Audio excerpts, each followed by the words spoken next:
L'homme le plus riche de Babylone. J'ai lu ce livre-là en moins de 4 jours, tout en restant fidèle à mon programme de tous les jours. Comment je suis arrivé à lire un livre de presque 200 pages en un temps record? C'est parce que les richesses que j'ai découvertes dans ce livre m'empêchaient de m'arrêter lorsque j'ai ouvert les premières pages. Merci de rester connecté, nous allons partager ensemble le résumé de ce livre. Avant même de parler du contenu du livre, nous allons d'abord présenter le livre lui-même et son auteur. C'est l'un des meilleurs livres du développement personnel qui fait la promotion du succès financier. Il a été publié en 1926 par, comme vous le voyez sur la couverture, George Samuel Classon.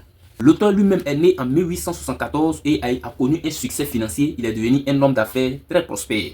Publié d'abord en version anglaise en 1926, c'est en 2013 que ça a été traduit en français. Tellement les paroles ou disons les conseils qui sont consignés dans ces livres sont riches, ce sont les banques et les compagnies d'assurance qui ont fait la distribution.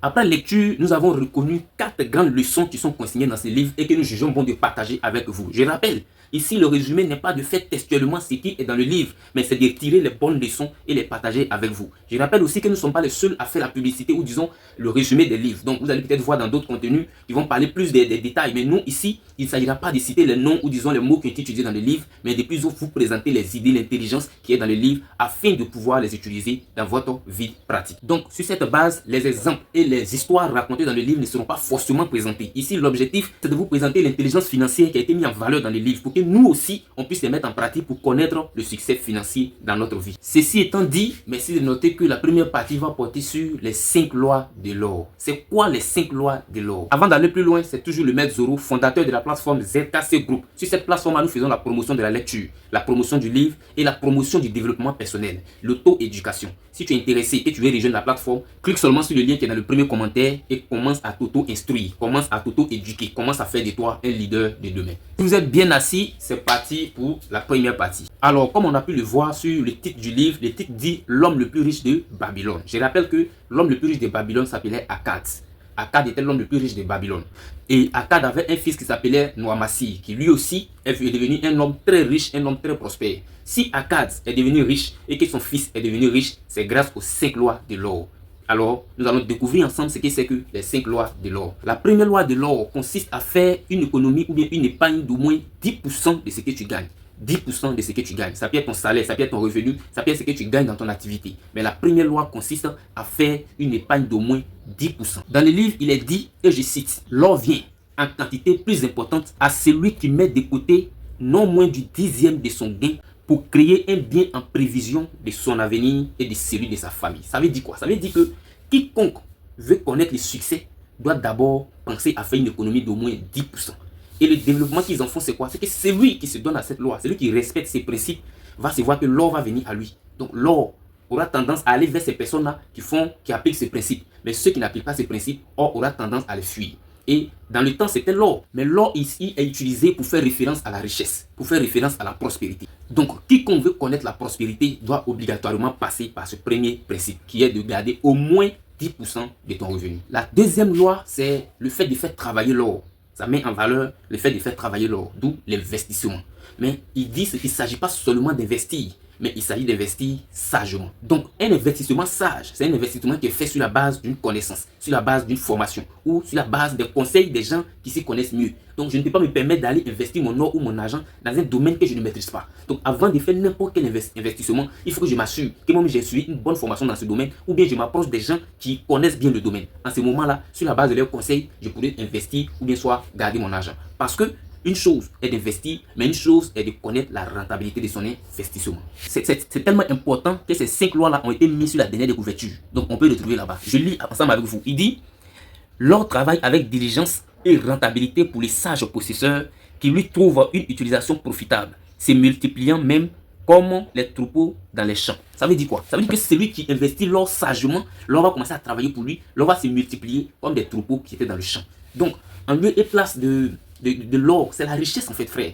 Tu peux posséder 1 million, 2 millions, 3 millions, c'est bon de garder cela en banque. Mais ça sera pas aussi rentable qu'un investissement. Mais ça ne veut pas dire qu'il faut te lancer dans n'importe quel investissement. L'investissement, c'est ce qui est sage. L'investissement qui est fait, qui sera rentable, c'est l'investissement qui est fait sur la base de la sagesse. Et donc, c'est celui qu'on appelle les sages possesseurs ici. C'est celui-là qui n'investit pas n'importe comment, mais qui s'assure de la rentabilité d'un projet avant de s'y lancer. La troisième loi fait référence à la sagesse et aussi à la prudence. Donc ici, la troisième loi n'est pas trop loin de la deuxième loi. Elle dit que l'or doit être utilisé avec beaucoup de prudence. Parce que c'est très précieux. Donc il ne faut pas t'amuser avec. Il faut l'utiliser avec beaucoup de prudence. Sinon, tu vas perdre. C'est pour cela, aujourd'hui, nous devons faire très attention. Il est très difficile de gagner l'argent. Donc celui qui gagne son argent doit utiliser cet argent avec beaucoup de prudence. Tu ne dois pas investir n'importe comment. Tu ne dois pas t'adonner à n'importe quel jeu. Si tu gagnes ton argent avec la sueur de ton front, tu dois aussi utiliser cet argent sagement pour que ça t'évite de toujours utiliser ton front pour gagner ton argent. Voilà ce qu'il dit. Il dit, l'or demeure sous la protection du possesseur prudent, qu'il investit selon le conseil des hommes sages. Donc, on ne peut pas se lever comme ça pour dire qu'on va investir. C'est pourquoi aujourd'hui, c'est un peu marrant de voir des jeunes qui se lèvent pour investir dans des domaines sans toutefois suivre des formations. Tu ne peux pas te dire que tu connais tout. On ne peut pas tout connaître. Et même quand tu connais, il faut aussi t'approcher des dévanciers pour connaître un peu comment ça marche dans le domaine. C'est pourquoi vous allez voir qu'il y a des domaines, dans certains domaines, il y a ça marche pour certains, ça ne marche pas pour d'autres. Ce n'est pas seulement parce que ce n'est pas leur domaine, c'est aussi parce qu'ils n'ont pas suivi des formations, parce qu'ils ne se sont pas approchés des sages. Approchez-vous des sages pour pouvoir investir. La quatrième loi, je vais lire ça directement. La quatrième loi, il dit... L'or échappe à l'homme qui l'investit sans but dans les entreprises avec lesquelles il n'est pas familiarisé ou qui ne sont pas approuvées par ceux qui connaissent la façon de l'utiliser. C'est pour dire quoi? Aujourd'hui, tu peux prendre ton argent peut-être pour vouloir investir. Mais dans quel domaine tu vas investir? Est-ce que ce domaine-là, tu maîtrises bien ce domaine? Est-ce que tu es sûr que ce domaine-là, tu le maîtrises? Ou bien est-ce que tu as pris le temps de t'approcher des gens pour voir quelle est la rentabilité de ce domaine? C'est aussi la raison de l'échec de plusieurs entreprises aujourd'hui, ou bien de plusieurs jeunes entrepreneurs qui se lancent sans toutefois prendre le temps de se former. Voilà, je rappelle que à part la première loi, toutes les autres lois qui en découlent sont basées sur l'investissement, le sage investissement, la sagesse, la connaissance, la maîtrise du domaine. Donc la cinquième loi, excusez-moi, la cinquième loi dit ceci: l'or fut l'homme qui le forcerait à rapporter d'impossibles gains ou qui suivrait le conseil séduisant des fraudeurs ou des trompeurs, ou qui se fierait à sa propre inexpérience et à ses désirs romantiques d'investissement. Oui, parce que aujourd'hui tu as beaucoup d'argent, tu te plais à vouloir investir. Mais attention frère, il ne faut pas t'investir n'importe comment. Et aussi quand on dit qu'il faut t'approcher des hommes sages, c'est pas parce que peut-être ZKC Group a dit que ce domaine-là c'est un domaine rentable que tu vas naïvement te jeter. Non, attention.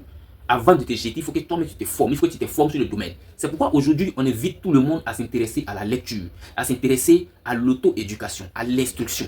Parce que c'est à partir de ton instruction, de ton savoir, que tu pourras voir si quelque chose peut être bon ou mauvais pour toi. Mais tant que tu ne t'instruiras pas, tant que tu ne vas pas te former, tu vas toujours rester là à écouter les gens, à marcher sur le conseil des gens. C'est bon de t'approcher des gens pour avoir des conseils, mais toi aussi, tu dois avoir une idée de là où tu veux partir. C'est chacun qui construit sa vie, mais on a toujours besoin du conseil des gens. Alors, voici présenter les 5 lois de l'or.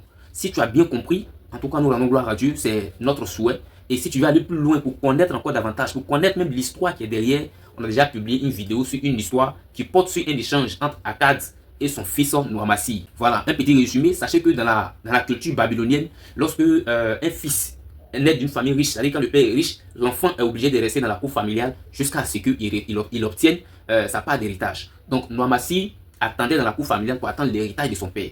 Mais son père, lui, n'approuvait pas cette manière de fonctionner. Donc, pour pouvoir donner l'héritage à son fils, il a demandé à son fils d'aller dans le monde entier faire le tour pour acquérir l'intelligence et la sagesse de gestion de l'argent. Parce que lui, il a eu son argent difficilement, il ne peut pas permettre de confier cela à quelqu'un qui n'a pas d'expérience. Donc, quand son fils est parti sur le terrain, quand il est revenu 10 ans après, il a raconté son histoire, ce qu'il a vécu, et son fils a appliqué véritablement les 5 lois de l'or, et ça lui a valu sa richesse. Donc, merci d'avoir suivi. Restez connectés pour la deuxième partie.